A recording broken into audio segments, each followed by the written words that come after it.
It's a pleasure to welcome you all once again to this set of lectures on inferential discrete mathematics. The previous lecture we had a brief introduction to sequences, how sequences can be understood in the form of recurrence relations. We also had a look at how to simplify a given polynomial telescopically. Today we will proceed ahead and discuss the connection between recurrence relations and sequences in an advanced manner. I would like to start with an example of what may be perhaps the most earliest instance of a recurrence relation being discussed. This problem was posted by Leonardo Pisano, who is also known as Fibonacci. Most of you might have heard his name. In the 13th century. A young pair of rabbits, one of each gender, is placed in an island. The pair of rabbits do not reproduce until they are 2 months old. Now once they are 2 months old, every pair of rabbits produces one more pair every month. The problem before the mathematician was to find the number of pairs of rabbits in the island after a particular number of months, say n. This problem is addressed with the assumption that no rabbits die in between for the particular period of n months. No rabbits die, and the question is to derive a formula that gives us the number of rabbits at the end of n months. So the pictorial representation on your screen gives you the idea. The numbers indicated in blue stand for the generation of the rabbits. The number indicated in red indicate the number of pairs of rabbits at the end of every month. So if you can have a look at the graphic, you will see that there is some odd and unique pattern that is available.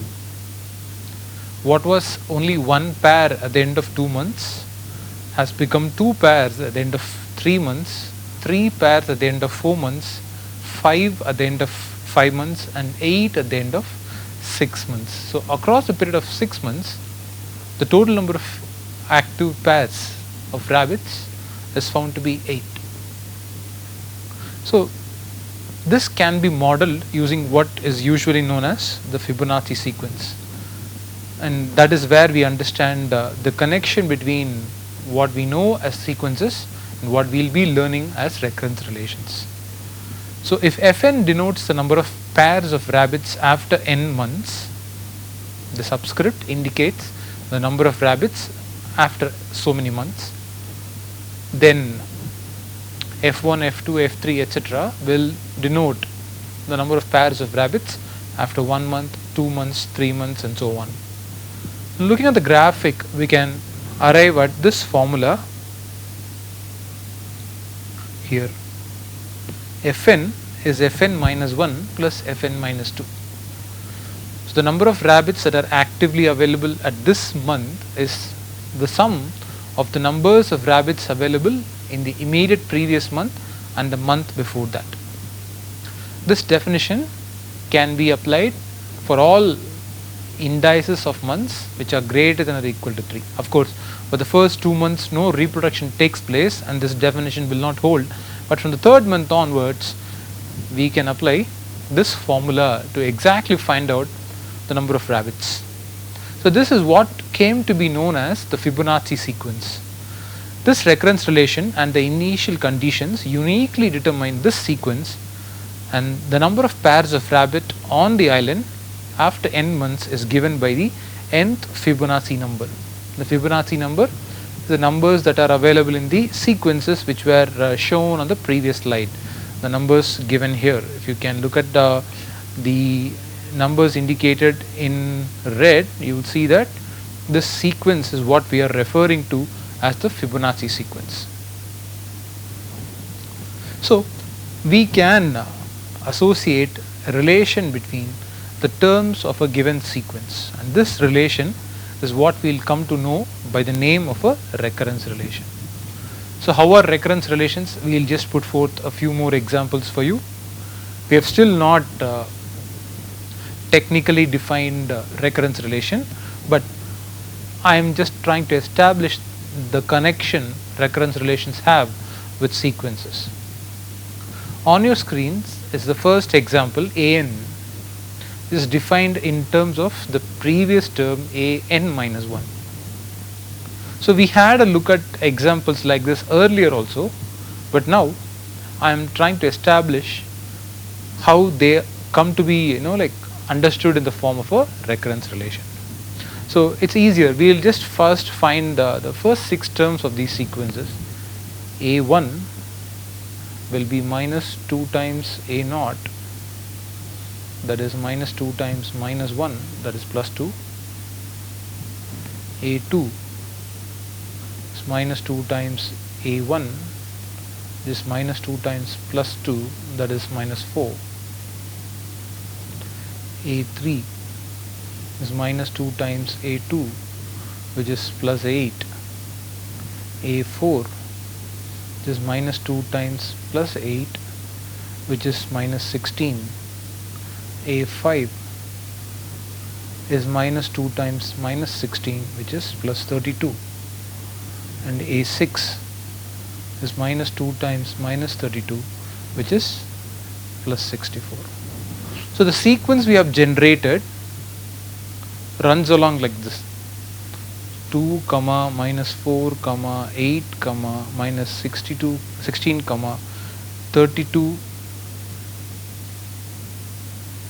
minus 64. Every second term is negative and every term is twice the previous term. So this is where we understand the notion of a recurrence relation. The definition of a term depends on the previous term, the immediate previous term. To know what the third term is, you will have to find out what the second term was. You will have to know. To know what the 100th term is, you will have to find out what the 99th term was. To find what the 50th term is, you will have to know what the 49th term was. So knowledge of the immediate predecessor term is essential to generate the sequence fully. So this knowledge is available in the form of a recurrence relation. A term of the sequence is defined using previous terms. Of course, this can also depend on one or more of the previous terms. We will have an example of that too. An is an minus 1 minus an minus 2, the difference of the two previous terms. We had a look at a similar example in the last class. I will anyway do one more for clarity. A1 is minus 1, A0 is plus 2. With these two sets of information, we will have to determine what the other 6 terms are. So A2 is A2 minus 1 minus A2 minus 2, which is A1 minus A0, which is minus 1 minus 2, that's minus 3. A3 is A3 minus 1 minus A3 minus 2.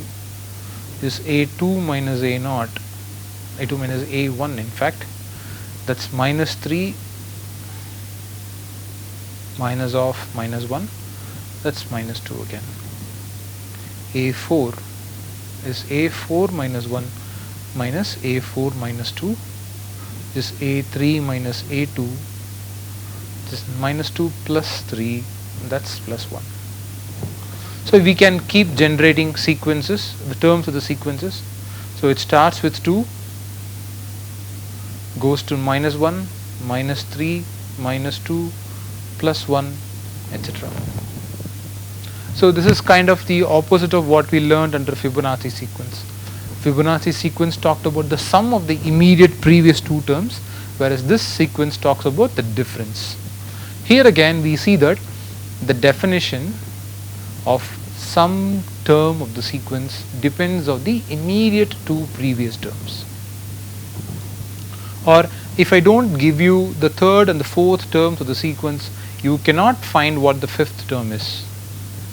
That's where recurrence relation, the idea of recurrence relation is pronounced. I cannot find out a particular term of the sequence without knowing beforehand its immediate previous terms. This is once again another simple example. A1 is 3 A0 square, that's 3 times 1. A2 is 3 A1 square, that's 3 times 3, 3 square is 27. A3 is 3 times A2 square, that's 3 times 27, which is 54, 27 square in fact, that's 3 times 729, which turns out to be 2187. Here again, finding out a particular term demands knowledge of the immediate previous terms. This is one more example that you can try. So this is how we generalize the definition of a recurrence relation. I just gave you a couple of examples so that you are on the same page as you were in the previous lecture. So we'll define the nth order linear recurrence relation. Let S be a sequence of numbers. We're going to derive a formula for the terms of this sequence, and an nth order linear recurrence relation on S with constant coefficients is a recurrence relation that can be written in this form. Look at this. This is what we are talking about. Anything of this form is going to represent a recurrence relation. I would want to draw your attention to the terms of this equation. S of k representing the kth term of the sequence depends on the previous terms in this fashion. It's linear because every other term is present as it is. You don't square them, you don't cube them, you don't find a function for them. You just take them as they are. You just maybe multiply a constant with it like C1, C2, etc. But you take the term of the sequence as it is. So to find S of k, I need to know S of k minus 1, the immediate previous term, S of k minus 2, the one before that, etc. so on and so forth till the k minus nth term. So this is what you call as a recurrence relation of order n. And there is also a function which is involved. This function can be a constant, this function can be linear, etc. Okay, so that is how you theoretically define the concept of a recurrence relation. And this goes without saying that Cn cannot be 0, because if Cn is 0, then the order is not n, order is anything else. So this definition comes with the key that Cn is equal to 0. And we call the recurrence relation as a homogeneous recurrence relation if this function on the right is actually 0. If it is non-zero, what you have is non-homogeneous. If it is 0, what you have is a homogeneous recurrence relation. So understanding that definition is not difficult. An nth order linear relation is homogeneous if the previous definition is used again, but this time the function on the right is a 0 function. It's not a constant, it's not a linear, it's 0. So as an example, I've taken the relations that we learned some time back, which we discussed some time back, and this time we're going to classify them. I say an is minus 2 times an minus 1. I call this as a linear. I call this as a linear relation because there are no powers of this term.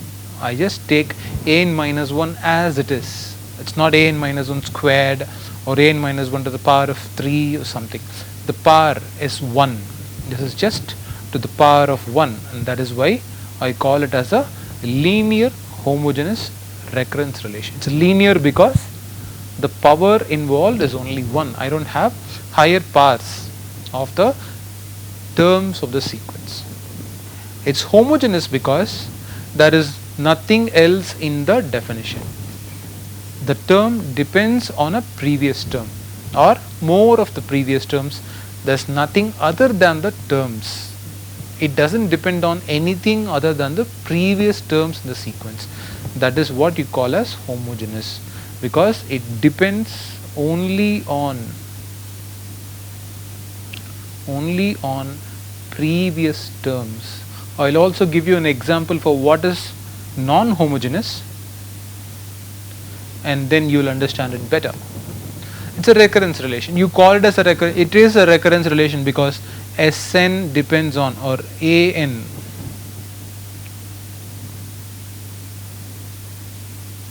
An depends on An minus 1. An depends on An minus 1. So it depends on its immediate predecessor, therefore it is a recurrence relation. And you call it as order 1. You call it as order 1 because it depends on exactly one term.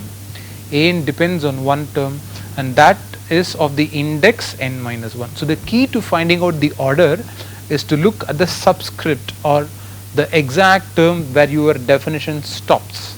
So An has a definition which stops at n minus 1, and that is the key. This indicates that the order is 1. That's the shortest way to determine the order of a recurrence relation. And you will need as many initial constants if you were trying to build the sequence or solve the recurrence relation. So here we say that this recurrence relation is of order 1, which means it depends on one term, that's evident, and I need exactly one term to build the sequence. To know A1, I need to know what A0 was. So without A0, I cannot start this sequence. Let's discuss more examples for you to become more familiar. Have a look at this. An is An minus 1 minus An minus 2. We solved this sequence. We generated at least 4 terms of the sequence. Now let's try and determine its order and nature. Once again, it's linear. You can tell me why it is linear, because the power involved here with these terms is no more than 1. It's exactly 1. First thing. And it is also homogeneous because it depends only on the previous terms, and there is no f of n bothering you. There is no f of n bothering you. It depends only on the previous terms. The definition depends only on the previous terms, and hence you don't have to worry about the homogeneous non-homogeneous part. It is definitely homogeneous. It's a recurrence relation. Once again, you call it as a recurrence relation because it depends on previous term. An depends on An minus 1, An depends on An minus 2. Alright, and it is also of order 2 because the last term in the sequence has a subscript, an index which is of the form n minus 2. So that is the clue that it depends on, it has an order of 2. It is also justified by the extra information that you have, which is exactly 2 in number. To build the sequence, you need to know what A0 is and you need to know what A1 is. You need to know both these to build the sequence, and therefore it is a homogeneous, linear, recurrence relation of order 2. Just a couple of more examples and we are into the problems. Let's have a look at this. The sequence, I told you in the earlier class that terms of the sequence can also be represented in either of these forms. Either S subscript n or An, all of these denote the nth term in the sequence, and they are also equivalently expressed by S of n minus 1. It just tells the term in the nth position.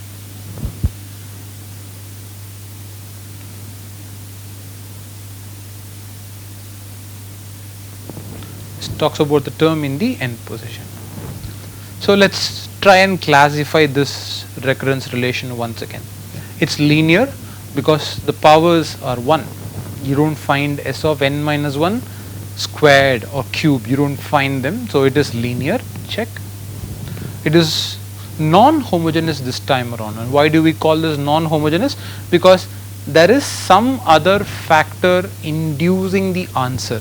It's not just the previous term, it is also a constant. You see, there is a constant 9 involved. The constant 9 is going to influence the definition of S of n, and therefore it's not just the previous terms, it's something else.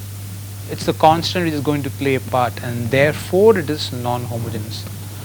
And of course it's a recurrence relation because the nth term depends on the n minus first term, so it is a recurrence relation. And it is of order 1 because it's exactly one term on which it depends. S of n depends only on S of n minus 1 and nothing else. And to justify this, you also have only one piece of information given before. That's the first way to ensure that it is of order 1. And the other clue is that the last term in the definition stops with an index of n minus 1, and that gives us the clue that it is of order 1. One last example. Look at this. S of n depends on S of n minus 1, the immediate previous one, and the one before that, S of n minus 2. So it is linear. There are no higher powers of the terms involved. It is non-homogeneous. And why is it non-homogeneous? You have 6 plus 8n. So the answer doesn't depend on the previous terms. It has another function that is playing a part in the determining of the term of a sequence. Therefore it is non-homogeneous. It's a recurrence relation. You might be very familiar with why is it a recurrence relation, and you also know that it is of order 2. Why is it of order 2? N depends on n minus 1 as well as n minus 2. So it depends on two terms. That's number one way to identify the order. The second way is to know that the last index has 2 in it, and you are given exactly 2 pieces of information. You may be given any number of extra pieces that won't have an effect on the order. The order 2 implies that you need at least 2 pieces of information to start building the sequence. So that is how you classify a recurrence relation based on its order and based on its nature. The scope of this course restricts all recurrence relations to linear. So from now on, it goes without saying that we will be discussing only linear recurrence relations. The two other types that we will discuss are either they are non-homogeneous or they are homogeneous. That is only the extra classification that will come into the picture. All of the recurrence relations that we will take up will be linear, so you don't have to worry about that. Alright, now let's solve. We classified, I discussed this relation a couple of slides back. We saw that it was a linear non-homogeneous recurrence relation of order 1. Now let's proceed and see if we can solve it. Now what do you mean by solving a recurrence relation? We'll get to that. What do you mean by, now let's establish more about how to build sequences out of this.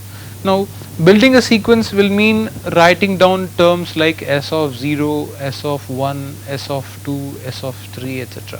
Because if you write these, you have built the sequence. You have actually built the sequence. But how do you do it when you have a recurrence relation like this? This is how it is. S of 1, as the given equation says, depends on S of 0, the immediate predecessor. So to find S of 1, I need to know S of 0, which is actually given in the problem, and therefore I can find out S of 1. Now S of 1, if I use the value of n as 1, I have the equation S of 1 plus 5 times S of 0 is 9. The question tells us that S of 0 is 6. So S of 1 plus 5 times 6 gives me 9, or S of 1 plus 30 gives me 9, which means S of 1 has to be minus 21, because S of 1 is 9 minus of 30. So I can build my sequence step by step like this. What is S of 2? S of 2 once again is going to depend on S of 1. We saw in the previous slide that S of 1 is minus 21, and we'll use that here. S of 2 plus 5 times S of 1 is 9 by the definition, and therefore S of 2 plus 5 times minus 21 is going to give you 9. And what is 5 times minus 21? That's 105. So S of 2 minus 105 is 9, and therefore S of 2 is 114. So we got the second term. For the third term now, S of 3. Now S of 3 is going to depend on S of 2, which we found out to be 114 in the previous slide. So you can use that. So S of 3 plus 5 times S of 2, that's 5 times 114 is going to be 9. And 5 times 114, if we can verify, is 570. So S of 3 plus 570 is 9, or S of 3 is just minus 561.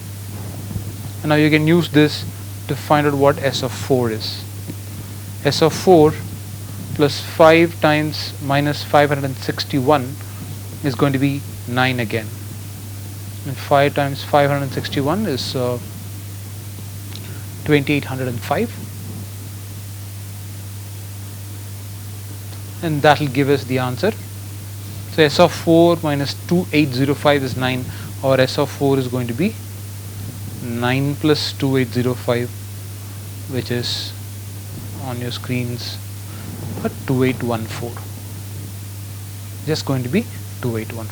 So we have built the sequence term by term. We started with S of 1, which is minus 21, S of 2, which is 114, S of 3, which is minus 561. Now you got S of 4. So this way you can keep building terms of the sequence. But what is the observation that you can make is every time you need the immediate predecessor. Now suppose I ask S of 10, for example. Suppose I am interested to find out S of 10. I'll obviously have to find out what S of 9 is. And for 9 I need to know what 8 is. For 8, 7. For 7, 6. For 6 it's 5. For 5 it's 4, and we know S of 4. So from there on you can build up and lead towards S of 10. But that's a long winding process. It's going to take time. Similarly, if I want S of 100, I'll have to find out terms till the 99th index, and from only there on I can find out S of 100. So this long winding task has to be somehow simplified. Keep thinking about that. We'll discuss it. Yeah, we'll have one more example of how sequences are built using recurrence relations to help you understand the complexity behind the unsolved recurrence relation, and that will help you appreciate what happens when you solve a recurrence relation. So let's have a look at this. We already solved this also. This is a non-homogeneous recurrence relation of order 2. Why is it non-homogeneous? You have a 6 plus 8n as a function that is influencing the terms of the sequence. It's obviously linear because the powers involved are just 1, and it's of order 2 because n minus 1 and n minus 2 are the terms governing the answer. Moving ahead, how do you find out what S of 2 is? S of 2 is going to depend on both S of 1 and S of 0. That's how it is. S of 2 is 7 times S of 1 and 10 times S of 0, plus, which is going to also depend on 6 plus 8 times 2. From the definition, if I can substitute the numbers, S of 1 is 2, so 7 times 2 is 14, S of 0 is 1, so 10 times 1 is 10, and 8 times 2 is 16, which gives 22 when added with 6, and you have this answer. So S of 2 is just going to be 36 minus 10, which is 26. Now since we know S of 2, we can also find S of 3. S of 3 is going to depend on S of 2 and S of 1. So that's 7 times 26, which is 182, and 10 times S of 1, which is 2, that's 20, and 8 times 3, which is 24. So how do you get this? S of 3 is going to be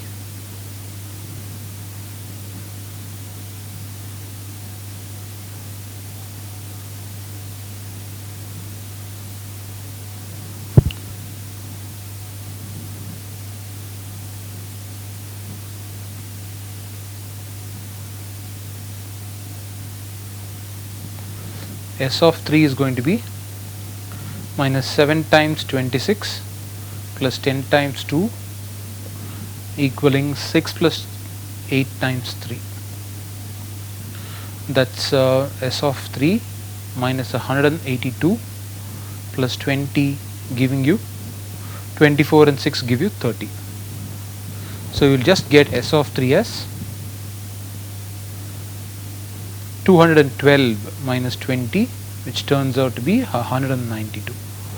Similarly, you can find S of 4, this is available on your screen, and S of 5.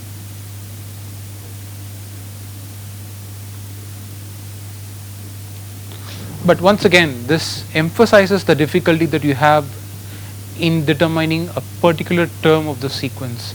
You will have to develop knowledge of the immediate previous terms to solve any given term of the sequence. So a recurrence relation actually defines a sequence, but it's a very long winding meticulous procedure to build the sequence. You have to find out term by term to exactly determine a particular term of the sequence. If that is a way to bypass all of this, it would be great, and that is what you mean when you're solving a recurrence relation. And to solve a recurrence relation, we'll have to learn what we mean by the characteristic equation connected with it. And the characteristic equation is what you understand from a recurrence relation. The textbook definition of the same is given on your screens. Any characteristic equation which is linear, any recurrence relation that is linear can have its characteristic equation of this form. The left hand side of the equation before you is what you call the characteristic equation. To help you understand this, we'll have a look at a couple of examples. This is what we saw before. This is a homogeneous linear recurrence relation of order 1. You saw that. So its recurrence relation is just going to be r plus 2 is equal to 0. Since it is an equation, we will need to involve a variable. That variable is r to the power of 1 plus 2 is 0. Why is it 2? Why is it not 5? Why is it not 9? Because the coefficient involved is minus 2. So to determine the equation connected with the recurrence relation, you will have to write all terms on one side, and from there you will have to write the recurrence relation. So this corresponds to r to the power of n, and this corresponds to the next term, 2 times r to the power of n minus 1, so on and so forth. But here we have only 2 terms and n is 1. Therefore r to the power of 1 plus 2 is equal to 0 will represent the characteristic equation of your recurrence relation. We also saw one more example. This time we classified this as a homogeneous linear RR of order 2. You know why it is 2? There are 2 pieces of information. The last index ends with 2. So it's an RR of order 2. Therefore, its corresponding equation will be having its highest degree as 2. So you will have AN, you will first write all terms on one side in the proper order and then write down your equation. So we will start with R square and reduce powers one term at a time, and then you will fill up the coefficients also. So the corresponding RR will have its equation as R square minus R plus 1 is equal to 0. It will have its equation as R square minus R plus 1 is equal to 0. It is a quadratic equation, and that's how you generate it. Now this is one more equation which we discussed. It's a recurrence relation.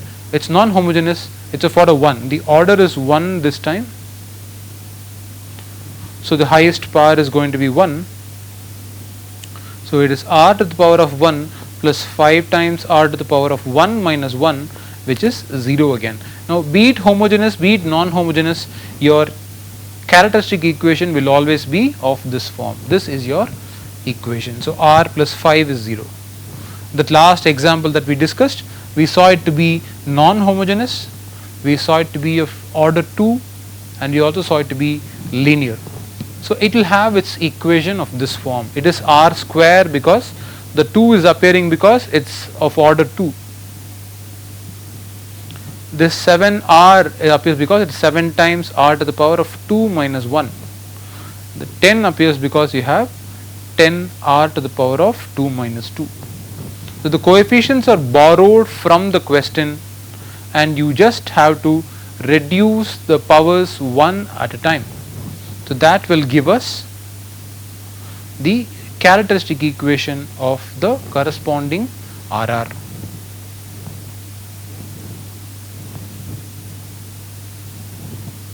So that is what we learnt about recurrence relations and sequences.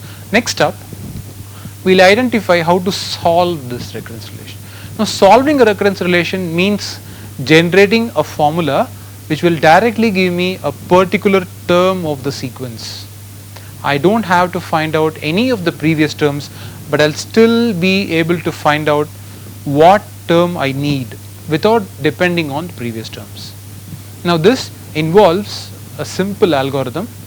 That's what we'll learn first. Solving a recurrence relation based on an algorithm requires these 4 steps. We'll see them one by one using an example. Let's take this recurrence relation. It is, let's classify this first.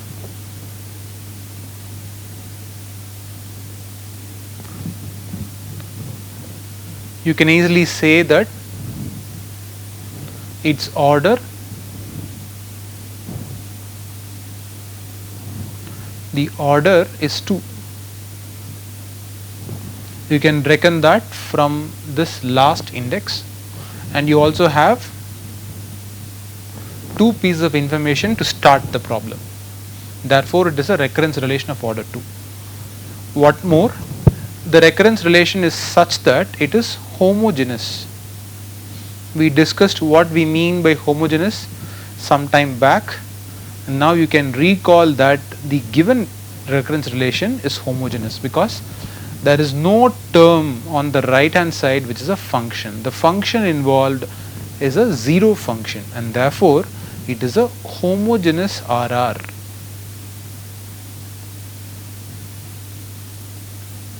A homogeneous recurrence relation. So for this, to solve this recurrence relation, we will first generate its characteristic equation. Now, since the order is 2, you will start with r square, and then you will keep reducing the powers one at a time.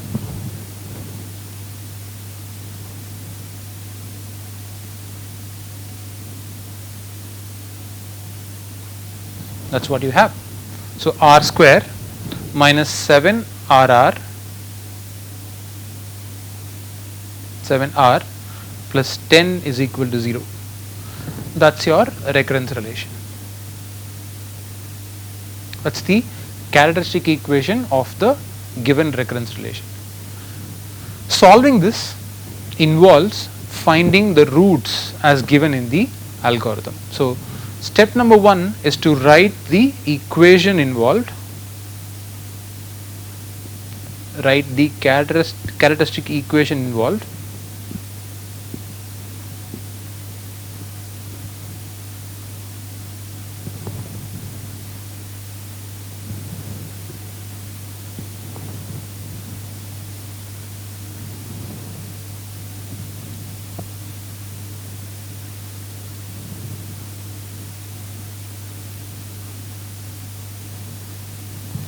Step 1 talks about writing the equation of the corresponding recurrence relation.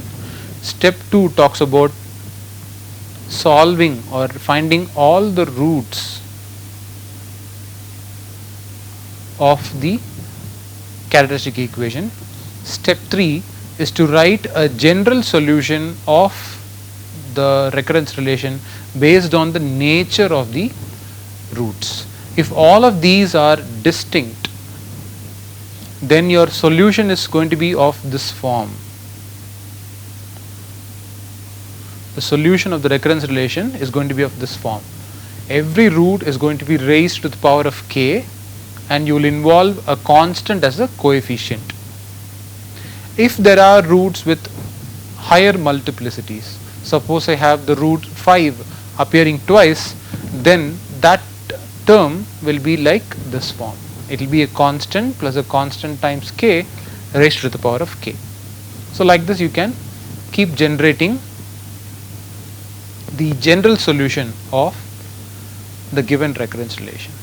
The next step is to solve for these constants b0, b1,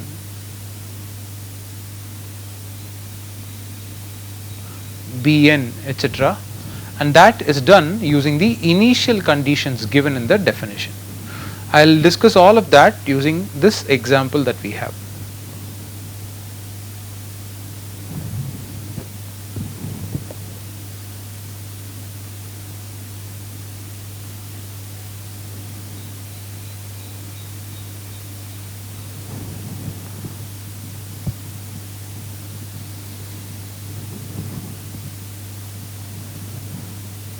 Okay, so we have done step 1, we have written the characteristic equation, we have also done step 2 where we have generated the equation involved. Now we will find out the roots of this equation. Finding the roots of this equation can be done either by factorizing the expression or using the quadratic formula to solve it. It's going to be pretty simple. You have r square minus 7r plus 10 is equal to 0. You can factorize this as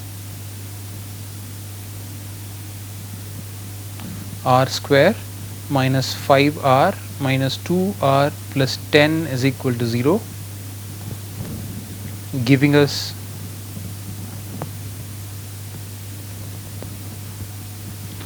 r times r minus 5 minus 2 times r minus 5 is equal to 0, which will also give us the factors as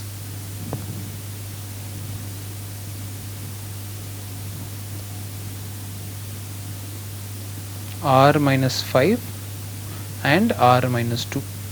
The factors involved are r minus 5 and r minus 2, therefore the roots involved are 2 and 5.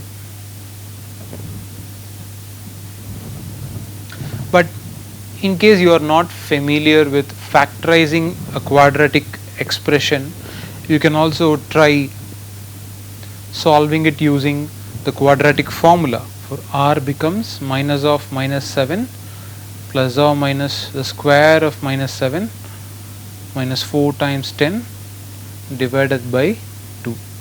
Therefore r becomes plus 7 plus or minus 49 minus 40 under root divided by 2. That's 7 plus or minus under root 9 by 2. So r is either 7 plus 3 by 2 or 7 minus 3 by 2, which is 10 by 2, which is 5, or 4 by 2, which is 2. So the same two roots that we got in the previous step can also be obtained by applying the quadratic formula. Now, since the roots are distinct, since we have 2 and 5 as the two roots, the general solution of the recurrence relation can be expressed in this form. It is b1 times 5 to the power of k plus b2 times 2 to the power of k. This is the formula we are trying to generate. The problem is solved if we can find b1 and b2. But since we don't know b1 and b2, the problem is not completely solved. To do that, we will make use of the initial conditions given in the problem. We know that t of 0 is 4 and t of 1 is 17. T of 0 is 4 and t of 1 is 17. we wrote down a general expression for T of k, calling it as the sum of these two, B1 times 5 power k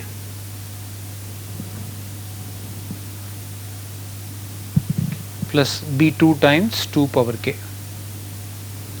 Now T of 0 will mean that, so T of 0 can be generated by B1 times 5 to the power of 0 plus B2 times 2 to the power of 0, both of which will in turn be 1s.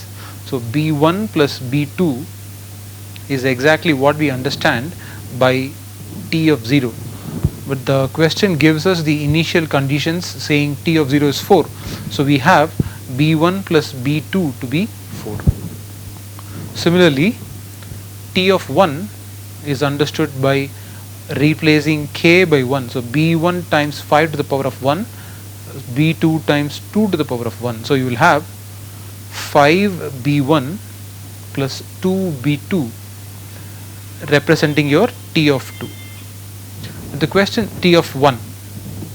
The question says T of 1 is 17.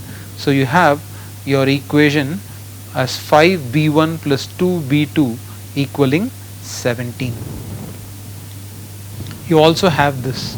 Solving for B1 and B2 is pretty simple after this. I can just multiply this first equation by 2 to get 2B1 plus 2B2 equaling 8, and I can just subtract the 2. I can just get 3B1 to be 9 or B1 to be 3. Now once I determine the value of B1 to be 3, I know that B2 plus 3 is going to give me 4 from this first equation. Therefore B2 has to be 1. So I've got the two constants, one being 3 and the other being 1, and hence I have solved the recurrence relation. The recurrence relation should now read as follows: S of k must be 3 times B1 to the power of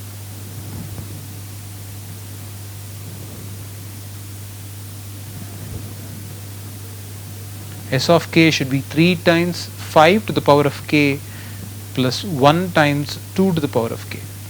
Now this is the formula we are looking for.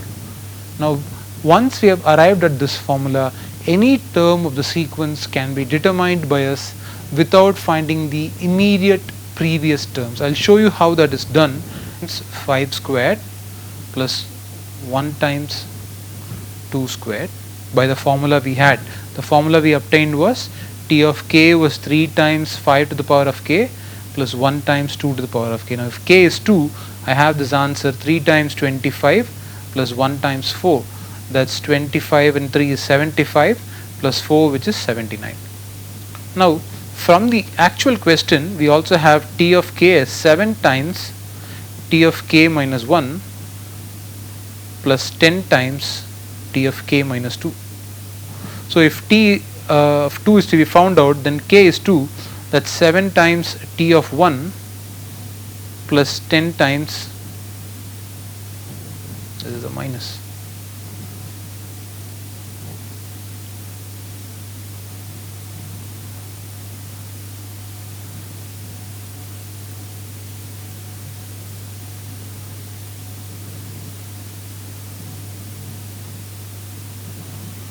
T of 0. Now since T of 1 is 17, this is 7 times 17 minus T of 0 is 4, and that's how you have the answer. 7 times 17 is 119 minus 10 times 4 is 40. You subtract the 2, you still get 79. So the same answer, which was actually depending on T of 1 and T of 0, can now be found out directly by applying the given formula. Now that is what you mean when you are solving for a recurrence relation. Any term in the sequence can be determined without depending on its immediate predecessors. That closed formula is what you mean by a solution of a recurrence relation by this simple algorithm. Let's try and find T of 3 similarly. Now T of 3 is going to be 3 times 5 cube plus 1 times 2 cube. That's 3 times 125 plus 8. That's 100 and when you multiply you might get 375 plus 8, which is 383. This was easy, but solving this by the recurrence relation will want us to know what t of 2 is. Fortunately, we know what t of 2 is. So that's 7 times 3 of t of 3 minus 1 minus 10 times t of 3 minus 2, which is 7 times t of 2 minus 10 times t of 1, which is 7 times 79 minus 10 times 17.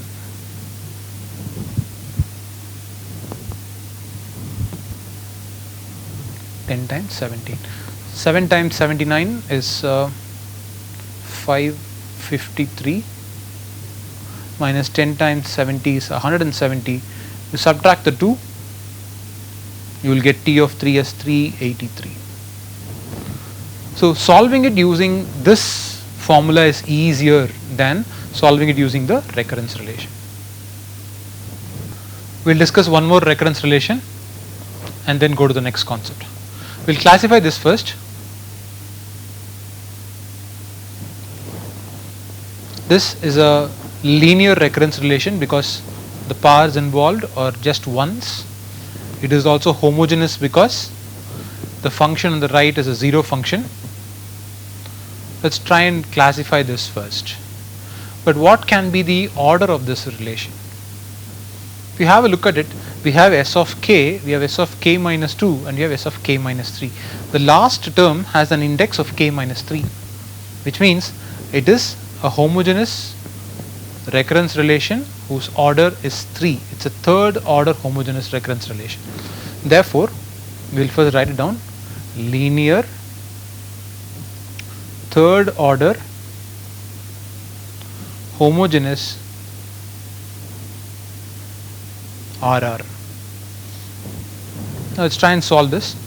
The algorithm says we have to write down its equation first. Let's try and write its equation now. Its equation is going to be R cube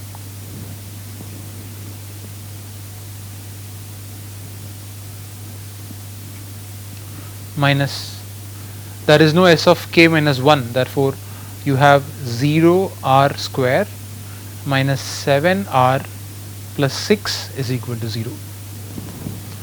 There is a 0 term because there is no s of k minus 1 here. So we are supposed to solve this equation. Even though you don't have a direct formula to solve a cubic equation, you can guess that the number 1 is a solution, is a root of this cubic equation, because if r is 1, you will see that 1 minus 7 plus 6 gives us 7 minus 7, which is 0. Therefore 1 can be easily identified as a root of the given equation. Now, using this you can find the other two roots. We will just use synthetic division here to determine the other roots. I am just writing the equation again. Synthetic division might be familiar to most of you. I will just do the honors here. So the given expression, the cubic expression, can be factored in this form, out of which we already know that r is equal to 1 is a root. We just need to find the two other roots which arise from this quadratic equation. And solving this quadratic equation is no difficult, because it's just r square plus r minus 6 is equal to 0. Therefore r must be minus 1 plus or minus 1 squared minus 4 times 1 times minus 6 upon 2. So r is just going to be minus 1 plus or minus 1 plus 24 upon 2. R is minus 1 plus or minus root of 25 is just 5 by 2. R is 5 minus 1 by 2 or minus 5 minus 1 by 2. R is going to be 4 by 2, which is 2, or minus 6 by 2, which is minus 3. So the three roots of the given cubic equation are plus 1, comma plus 2, comma minus 3. Now since all of these are distinct, you can write the general solution of the given recurrence relation as b1 times 1 to the power of k plus b2 times 2 to the power of k plus b3 times minus 3 to the power of k. We saw this in the previous example. We'll follow a similar pattern. Now the problem is solved if you can find the values of these constants b1, b2 and b3. For that, we'll make use of the initial conditions. The initial condition says s of 0 is 8, s of 1 is 6 and s of 2 is 22. It is these three constants that we'll use to solve for b1, b2 and b3. We'll write that down: 8, 6 and 22. So s of 0 is 8, s of 1 is 6 and s of 2 is 22. And we have the general expression as b1 times 1 to the power of k plus b2 times 2 to the power of k plus b3 times minus 3 to the power of k. Now if I use the value of k as 0, I'll have s of 0 to be b1 plus b2 plus b3 equaling 8. So any number raised to the power of 0 is going to be 1 again. So b1 plus b2 plus b3 is 8. S of 1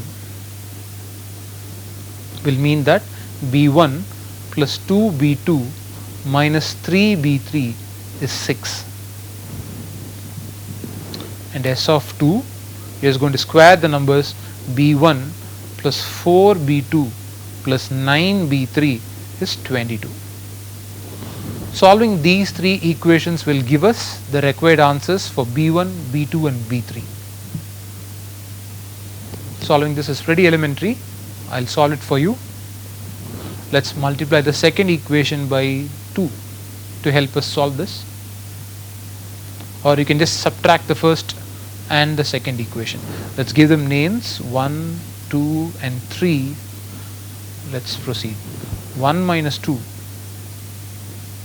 will mean that I have b1 plus b2 plus b3 is 8 and b1 plus 2b2 minus 3b3 is 6. If I subtract, I lose the b1s. I'll have minus b2 plus 4b3 giving me 2. Let's hold on to this. Let's subtract the second and the third now, or the first and the second for that matter. If we subtract the second or the first and the third, 1 minus 3, then I'll have b1 plus b2 plus b3 is 8 and b1 plus 4b2 plus 9b3 is 22. Subtracting this will give me minus 3b2 minus 8b3 to be minus 14. Now I'll have to handle this 4 and this 5 to solve the given equation. I'll just multiply 4 by 3. I'll have 3b2 plus 12b3 to be 6. And I also have minus 3b2 minus 8b3 to be minus 14. So if I subtract these, I have my answer. I'll just have to add these, I guess, because they are already of various signs. So I'll lose the two b2 terms. 12 minus 8 is going to give me 20b3 and 6 minus of minus 14 will give me 20. Therefore I have b3 to be 1. If b3 is 1, I can see that minus b2 is 2 minus 4, or b2 is nothing but 2. If b2 is 2 and b3 is 1, I have b1 to be 5. So now I have all the three constants required. b1 is 5 plus b2 is 2 plus b3 is 1. 5, 2 and 1 give me 8.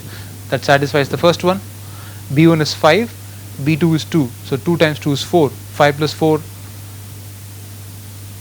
is 9. And 9 minus 3 times 1. 9 minus 3 is 6. Second one is also right. And 5 plus 8 plus 9. That's 13 plus 9, that's 22. So all three equations are satisfied, which means the three constants are right. Therefore, I can write down the general solution. So it's going to be 5 times 1 power k plus 2 times 2 power k plus B3 was 1 again. So 1 times minus 3 power k, and that's my answer for S of k. Now I can verify this always by finding out S of 2 in two different methods. Now from the formula, S of 2 is 5 times 1 squared plus 2 times 2 squared plus 1 times minus 3 squared. That's 5 plus 2 times 4 plus 9, which is 5 plus 8 plus 9, that's 13 plus 9, which is 22. So what can S of 3 be? 5 times 1 cubed plus 2 times 2 cubed plus 1 times minus 3 cubed. So that is 5 times 1 is 5, 2 times 8 and 1 times minus 27. That's going to be 5 plus 16 minus 27. 21 minus 27 is going to be minus 6. But the recurrence relation in the question gave us S of k as minus 7 S of k minus 2 and 6 S of k minus 3. So S of k minus 7 S of k minus 2 plus 6 S of k minus 3 was 0. So if I were to find S of 3, S of 3 minus 7 S of 3 minus 2 plus 6 S of 0 is 0. I need to find S of 3. I can use S of 1 now and S of 0. So what is S of 1? From the problem, S of 1 is 6 and S of 0 is 8. I can use these. S of 1 is 6, S of 0 is 8. So S of 3 minus 42 plus 48 is 0, or S of 3 minus plus 6 is 0, which means S of 3 must be minus 6. This matches with the answer that we found. This confirms that our solution given on top here is in fact the solution to the given recurrence relation. So S of 3 is in fact minus 6, and that verifies the answer.